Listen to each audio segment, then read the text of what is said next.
Good morning. আমরা বাস করি পরিবার ভিত্তিক সমাজ ব্যবস্থায়। এই পরিবার ব্যাপারটা কি? পরিবার হচ্ছে, আমরা যখন জন্মাই তখন তো আমাদের এসব বোধ থাকে না। আমরা খালি আমার তখন মাকে চিনি, বা একটু বড় হয়ে বাবাকে চিনতে শিখলাম। তারপর আস্তে আস্তে আশেপাশে যখন আমাদের আর একটু বড় হতে লাগলাম, আশেপাশে দেখলাম আমাদের আরো অনেক লোক আছে। তো এই সব মিলিয়েই তো পরিবার তৈরি। তা এই সংসার জীবনে সুখে থাকতে গেলে, সুখ ব্যাপারটা ঠিক নয়, আনন্দে থাকতে গেলে কতগুলো নিয়ম মেনে চলতে হয়। সেই নিয়মগুলো যদি আমরা ছোট্ট থেকে মাথার মধ্যে সেই বীজ বপন করি, তাহলে কিন্তু আমরা জীবনটা মোটামুটি ভালোভাবেই কাটাতে পারবো। না হলে সংসার, দেখুন, সংসার একটা আমরা সবাই মিলে আনন্দে থাকবো, এই জন্যই তো সংসার। তা এইটা যেন আমাদের জীবনে কখনো বোঝা না হয়ে দাঁড়ায়, কখনো দুঃখের কারণ না হয়ে দাঁড়ায়। তা সেই ছোট ছোট কতগুলো নিয়ম, সেই নিয়মগুলো কি? প্রথম কথা হচ্ছে, আজকে আজকের যা দিনে দেখি, সেই একান্নবর্তী বৃহৎ পরিবার, এগুলো তো আর সাধারণত দেখা যায় না। অবশ্যই ব্যতিক্রম আছে। হ্যাঁ, এগুলো দেখা যায় বললে ভুল হবে, এগুলো আমরা টিভিতে বাংলা সিরিয়ালে দেখতে পাই, কিন্তু বাস্তবে খুব একটা চোখে পড়ে না। ওই তো বললাম, দুই এক জায়গায় দুই একটি ব্যতিক্রম ছাড়া। তো যাই হোক, এখানে হয়তো আমরা 4-5 জন মিলে একসাথে থাকি। প্রথম কথা হচ্ছে, এখানে যারা আমরা একসাথে বাস করছি, প্রত্যেকের নিজস্ব সম্মান আছে।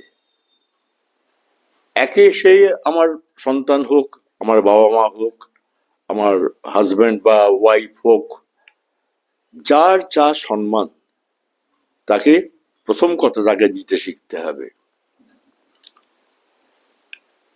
প্রত্যেক একটা শিশুরও কিন্তু সে আপনার কাছ থেকে কিছু সম্মান পাওয়ার আশা করে, তারও নিজস্ব কিছু চিন্তা আছে। তা শিশুকে যদি আমরা ভাবি ছোট, সবসময় আমার মতামত অনুযায়ী তাকে চালানোর চেষ্টা করি, সে কিন্তু একসময় অবাধ্য হয়ে উঠবে। প্রত্যেকটা সম্পর্কই তাই, স্বামী স্ত্রী হোক বা অন্যান্য যেসব সম্পর্কই হোক, কেউ কাউকে ডমিনেট করা উচিত নয় আমার মনে হয়।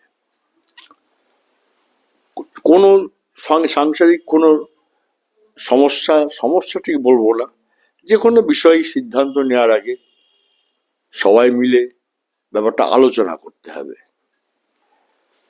সবার মতামত নিতে হবে। আমি আমি সংসারের কর্তা, আমি অমুক তমুক এসব বলে আমরা কেউ কাউকে ডমিনেট করার চেষ্টা করব না। এই ডমিনেট করা বা এই কর্তৃত্ব করা, এই বোধটা থেকেই আসে কিন্তু যাবতীয় অশান্তি। প্রত্যেকের সঙ্গে আলোচনা করব, প্রত্যেককে তাদের নিজের দায়িত্ব কি আছে তাদের উপর দায়িত্ব অর্পণ করা, সেগুলো বোঝানোর চেষ্টা করব, এবং এইভাবে জীবনে ছোটখাটো প্রত্যেকটা জিনিস আমরা ওভারকাম করার চেষ্টা করব।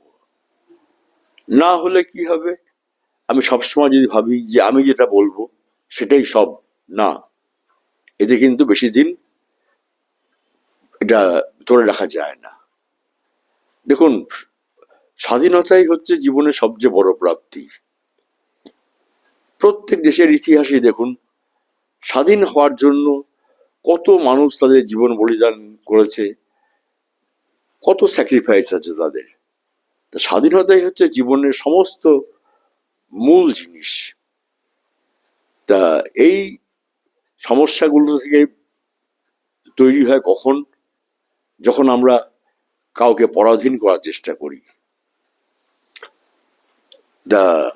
এই অভ্যাস আমাদের আস্তে আস্তে ত্যাগ করতে হবে।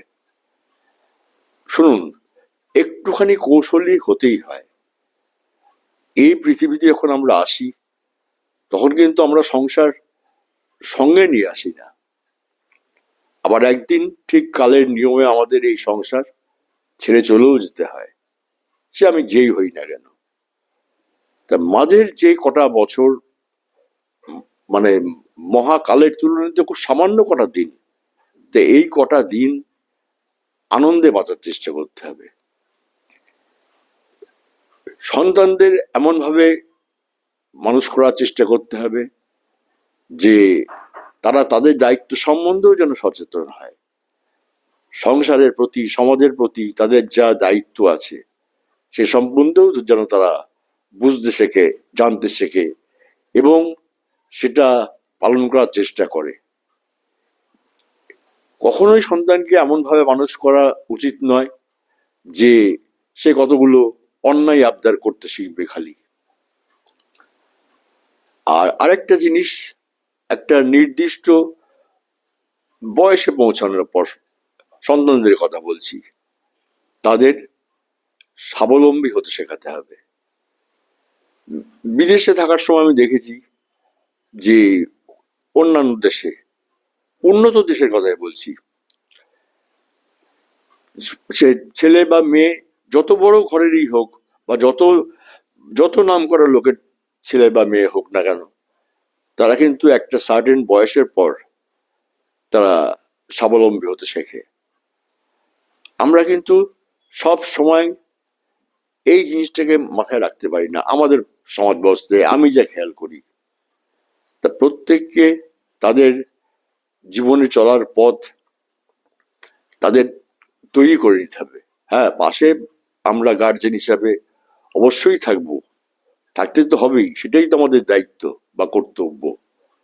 কিন্তু তাকেও তার নিজের জীবন সম্বন্ধে চিন্তা করতে শেখাতে হবে। সে যেন সব সময় শুধু, কি বলবো, মানে সে নিজের আবদার, নিজের চাহিদা এসব নিয়ে যেন ব্যস্ত না হয়ে পড়ে। তা এই, এবং প্রত্যেককে, যারা আমরা একসাথে বাস করব, এই জীবনের রঙ্গমঞ্চে একসাথে হয়েছি, প্রত্যেকে প্রত্যেকের প্রতি সাধারণ সম্মানটুকু দেখাবো, প্রত্যেকে প্রত্যেকের মতামতে গুরুত্ব দেব, এবং এভাবে চললেই আমার মনে হয় যে অনেকটা অনেকটা কেন প্রায় সবটাই সুখে বাঁচা যায়। জীবনের এই স্টেজে, এই রঙ্গমঞ্চে আমাদের যার যেটুকু ভূমিকা আমাদের সঠিকভাবে পালন করতে হবে। ভূমিকা পালন করতে গিয়ে একটা জিনিসই মনে রাখতে হবে যে এই ভূমিকাগুলো হচ্ছে চিরস্থায়ী নয়, খুব বেশি দিন নয়। মনে হয় যেন আমরা অনেক দিন ধরে এই কর্তৃত্ব বা প্রভুত্ব করব, কিন্তু তা নয়। মহাকাল আগেই বললাম, মহাকালের তুলনায় কয়েকটা বছর মাত্র। তাই এই কটা দিন কেন আমি অনর্থক মাথার মধ্যে চাপ নেব, অনর্থক কিছু নেব? আমি পৃথিবীতে এসেছি আনন্দে থাকার জন্য, তাই তো নাকি? প্রকৃতি বা ঈশ্বর যাই বলুন, আমাদের চারিদিকে এত সুন্দর সুন্দর জিনিস রেখেছেন, এত সুন্দর সুন্দর জিনিস তিনি দেখাচ্ছেন, শোনাচ্ছেন। এগুলোকে উপভোগ না করে আমরা কেন ছোটখাটো দ্বন্দ্বের মধ্যে আমরা নিজেকে লিপ্ত করব? করে কি হবে? তাতে আমাদের নিজেদেরও ভালো হবে না, এবং আশেপাশে যারা থাকে তাদের কাছেও আমাদের গ্রহণযোগ্যতা আস্তে আস্তে কিন্তু হারিয়ে যাবে। এই জিনিসগুলো প্রত্যেককে মাথায় আমাদের রাখতে হবে। কারণ আমরা সংসার সংসার সংসার, এই দায়িত্ব কর্তব্য হেনা তেনা আমাদের ঘাড় এক সময় যেন ঝুঁকে পড়ছে। না, এটা কেন হবে? এর জন্য কি জীবনে বেঁচে থাকা? জীবন আনন্দের জীবন। চতুর্দিক দিয়ে জীবনে আপনার যা যা প্রাপ্তি আপনি দেখুন, শুনুন, জানুন। এবং আরেকটা কথা, এই যে বললাম প্রত্যেকে তাদের নিজের দায়িত্ব রয়েছে সংসারের প্রতি, কিন্তু যদি আপনি সংসারে, ধরুন কর্তা হন, সে হাজব্যান্ড ওয়াইফ ছেলে মেয়ে যাই হন না কেন, আপনার সীমাবদ্ধতা, আপনার ক্ষমতা, আপনি ক্ষমতা বলতে আমি অর্থনৈতিক ক্ষমতার কথাই বলছি, এটা আপনি পরিবারের সকলের মধ্যে জানিয়ে রাখুন যে দেখো আমার এই পর্যন্ত আমার ক্ষমতা, এর বাইরে আমার যাওয়ার ক্ষমতা নেই। এবং সত্যি কথা বলতে কি, যেমন পরিবারে কাউকে ডমিনেটও করবেন না এবং কারো অন্যায় আবদারকেও প্রশ্রয় দেবেন না। অনেক সময় দেখা যায় কি, সন্তানদের অন্যায় আবদারকে প্রশ্রয় দিতে গিয়ে বাইরে মানুষ অনেক কি বলবো অনৈতিক কাজকর্মে হয়তো জড়িয়ে পড়ে। হ্যাঁ, কেন, কিসের জন্য? যে জিনিস আমি আমার সাধ্যের বাইরে করতে যাব, সেটা করতে গেলে কিন্তু একটু অসুবিধাই দেখা দেবে, সুবিধা কিছু হবে না। তা এই জিনিসগুলো প্রত্যেককে বোঝাতে হবে।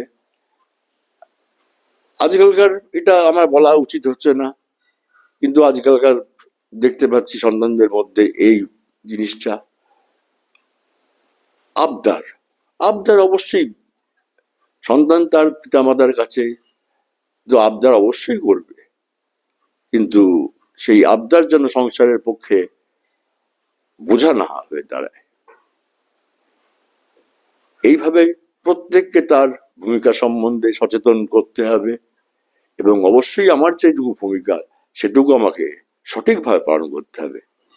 তবেই কিন্তু জীবনে চলার পথে বেঁচে থাকার আনন্দটুকু আমরা পেতে পারি। আর একটা কথা, পরিবারের মধ্যে যখন একসাথে চলতে গেলে ছোটখাটো নানা রকম সমস্যা দেখা দেয় এবং সেই সমস্যাগুলোর সমাধান নিজেরাই আলোচনার মাধ্যমে করার চেষ্টা করতে হবে। বাইরের এইবার একটা শুনতে হয়তো একটু খারাপ লাগবে, বাইরের কোনো তৃতীয় কাউকে নিজেদের সংসারে নাক গলাতে দেওয়া উচিত নয়। এতে কিন্তু সংসারের শান্তি বিঘ্নিত হয়।